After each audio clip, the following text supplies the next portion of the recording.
در سال 12 بعثت جناب سرور عالم قبل از هجرت، یک سال قبل از هجرت حضرت صلی الله علیه و سلم به مدینه منوره، اون زمان مدینه منوره را یثرب میگفتن. این مدینه بعد که حضرت تشریف آوردن به خاطر پیغمبر نام همون شهر یثرب مدینه الرسول گفتن، یعنی شهر پیغمبر. بعد مدینه منوره شد. همون مردم یثرب در موسم حج در همون موضع جمرات، جایی که سم میزنن که شیطونا، با حضرت بیعت کرده بودن. یک عدد زیاد شد، اینجا 2 بیعت شدگی. بعد از حضرت التماس کردن که یا رسول الله یگان آدم نزد ما بفرستی مردم ما را از قرآن تعلیم بده، اسلام برامون آشکار کنه. اگر یگان آدم باشه که مقصد با علم باشه، با فراست باشه، گپزن باشه، انشالله مردم همین مدینه همش اسلام قبول میکنن. حضرت صلی الله علیه و سلم از میان اصحابش حضرت مصعب ابن عمیر را انتخاب کرد. مصعب ابن عمیر شکل صورتش هم به رسول خدا صلی الله علیه و سلم بسیار شباهت داشت، بسیار صاحب جمال بود، بسیار زیبا بود، خوش گفتار و خوش رفتار بود.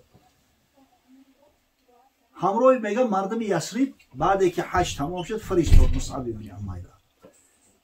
مصعب ابن عمیر آمد در خانه دوستش اسعد ابن زروره که از مردم خزرج است مکان گرفت و همراه اسعد ابن زروره به همین محله ها می رفته است، نزد قوم ها می رفته است و مردم کم کم به اسلام دعوت میکرد. مردم هم به محبت مقصد وقتی میدیدن آیت قرآن در پیش مصعب تلاوت بکرد دلشون گم میزد، اسلام قبول میکردن. یک روز اسعد ابن زروره گفت که اگر روزی باشی یک جایی میبرم که اونا خزرجی نیستن. در مدینه منوره در قبیله عرب زندگی میکرد، قبیله خزرج و قبیله اوس. اینا با همدیگر جنگی بدن، بینشون جنگای بسیار کلان میشید، یک کمی بینشون فرقیت بود.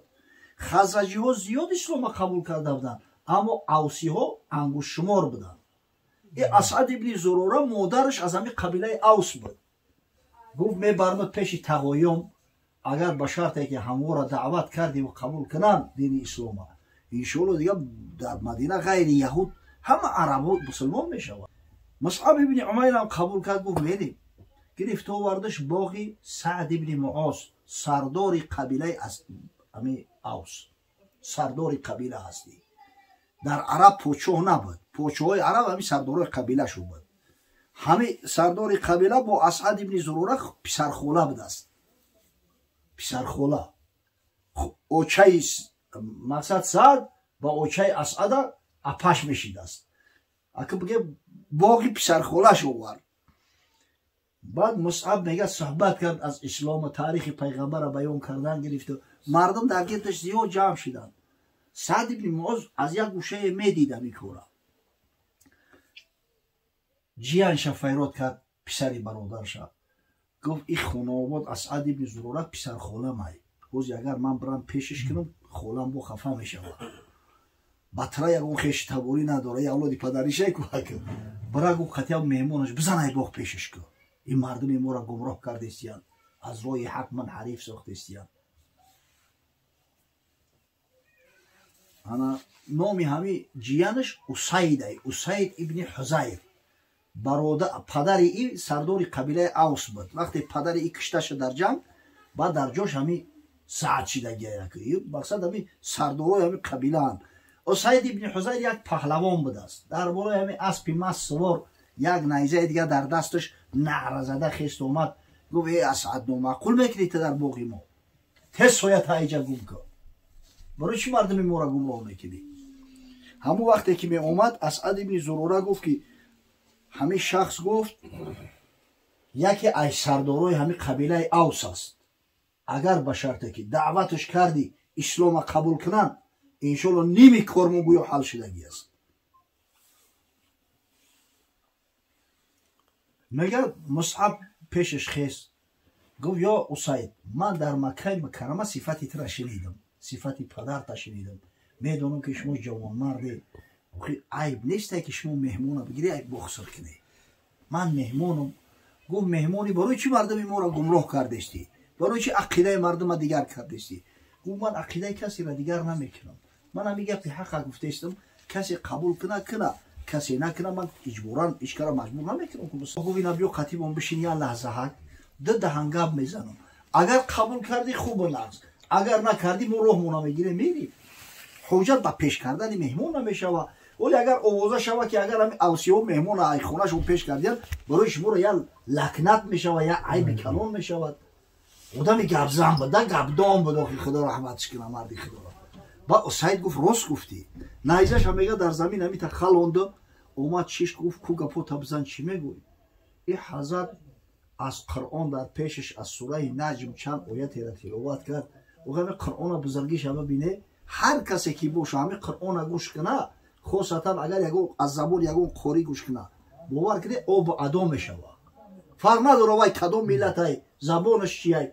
همین قرآن همین قدر شیرین و گوارای است. این کلام الله است. همین حواسش کرد گفت سبحان الله این چی شعری من در حیاتم این شعرهای زیبا را نشنیده بودم. میگه گفت که این شعر نیست این کلام الله است که بر محمد صلی الله علیه و سلم نازل شدگی است.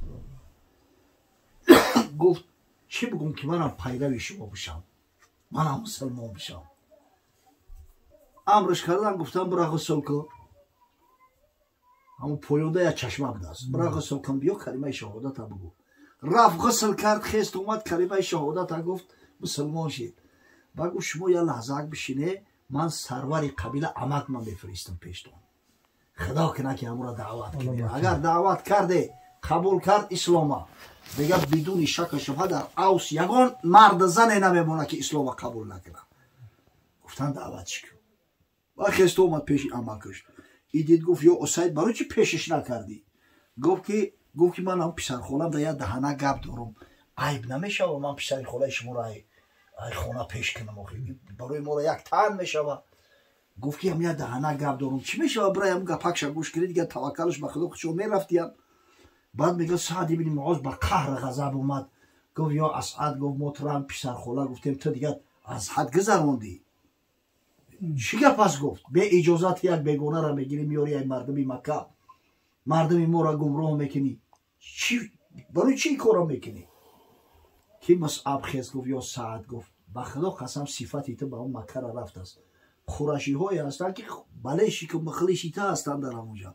این قهرمان جنگی به عاص بود. همون قیسوی همون جنگ رفتگی بود. گفت من از جانب محمد صلی الله علیه و سلم متصدی و مسئول شدگیم که همین کلام حق به شما برسونم. آخه شما سردار این قبیله هستی. چی میشه که میان لحظه وقت رو نجدا کنه و بیای بشینه خطی من گوش کنه. اگر قبول کرده خوب ناست اگر نکرده میری برای خدمت. خیلی گپ زنه. از قرآن وقتی چند صحبت شد کلام خدا را براش رسوندن این ساعت شاعر بده است بسیار آدمی فصیح به در زبان عربی. گفت سبحان الله این چی سخنه؟ معلوم است این یگون شعر نیسته، این سخن یگون کاهین نیسته، سخن یگون ساحر نیسته. من در حیات میخوام سخنهای جاذبه‌دار نشنیدم. این چی است؟ گفتی کلام الله ذوالجلال ای، این سخن پروردگار ای، این تاکید الله ای. من به نمایندگی از محمد صلی الله علیه و سلم تو را به اسلام دعوت کردم. همین خدا که اگر هدایتت کنه بخی نمیگه بچه کی تکی باری اول پیغمبر دید است، باری اول کلام الله شنید است. گفت یا لحظه صبر کنی. رفت غسل کرد خچه پاکیزه و توزه کرد آمد گفت اشهد ان لا اله الا الله و اشهد ان محمدا عبده و رسوله. سردار قبیله اوس مسلمان شد. در او فرمان داد گفت 3 شتر بکشی. 3 شتر را کشتن، خوراک در دیگو انداختن. امر کرد مهمونو را گفت هیچ نروی اگه شما مهمان امروز برای ما. تمام قبیله اوس دعوت کرد، مرد زن هر کسی که به بلوغت رسیده بود همه را دعوت کرد. همه آمدن ضیافت زدن. بعد خیست گفت ای قبیله اوس من در بین شما چقدر منزلتی دارم؟ گفتن تو سروری مایی، تو رهبری مایی، تو سید پیشوای مایی.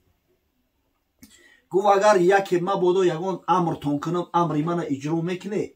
گفتن قسم به الله ما جانمون فدای تو میکنیم، ولی اجرا کردن امر او طرف است.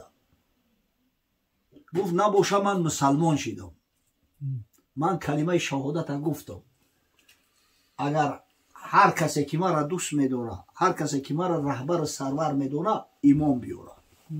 کسی اگر ایمان نه اوور روم بروش نرسه، ای رنگش بیزارو. هموش جششتگی ها یک تنه مونده همه اسلام قبول کردن. از همین بنی عبدالاشهل فقط یک آدم قبول نکرده بود، در شکار بود است. یک شخصی بود با نام اسیریم. همین آدم در شکار بود است، شکارچی بود، همون معرکه ده نبود. بعدی 2-3 روز آمد که گفتن یا اسیریم همه قبیله مسلمان شده، تو اسلام قبول نمیکنی. گفت ولی فکر کنم به هر کس اگر ندونه همون با همون دینی گذشته های خودش بسیار معقوله که آخی همین تا گریخته میکشت است، خوب خونه آباد میگریخت است. همین ای سادم از دور خیخیش میکرده است که همون کسوفت اگر به قبول بشوشه میبرم. او رو هم گریخته در این مدت حضرت صلی الله علیه و سلم به مدینه منوره اومد. علاقه مقصد کشور اسلامی شده است دیگه مدینه. ای اسیریم حالی را مشرک در آن دینی باباش گریخته میگرده. در سال 3 هجری، سال 3 ای باید اینا 4 سال گذشته است، جنگ احد شروع شد. مشرکا بر ضد مسلمانا لشکر گرفتن اومدن، لشکری خیلی سرشمار زیاده 3000. همینجا بعد امر شد که فقط مسلمانا میدان برویند. لشکر از صف ارستگی همین از جمله قبیله اوس هم یک جا همین صف گرفتگی‌اند. سعد ابن معاذ اومد قبیله را یک نگاه کرده است. نخست چشمش در اسیریم قلبید. تو خونه سوخته گفت در اینجا چیکار میکنی؟ تو بدبخت مشرک، اینجا جای مسلمان های تز گم شو اینجا. گفت یا سعد من مسلمان شدم. گفت کی؟ گفت این حاضر اشهد ان لا اله الا الله و اشهد ان محمدا عبده و رسوله. کلمه شهادت در همون صف گفت. با حضرت گفت که یا سعد گفت دیگه کردور نشه که مسلمان شی. تمام. میگه در همین جنگ رفت. اول شهیدی که از مسلمانان جان به جان آفرین تسلیم کرده است همین اسیریم بود.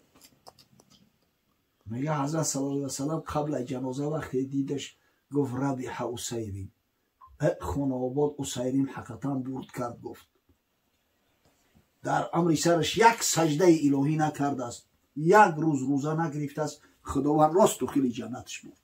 حقیقتا گفت اسیریم برد کرد.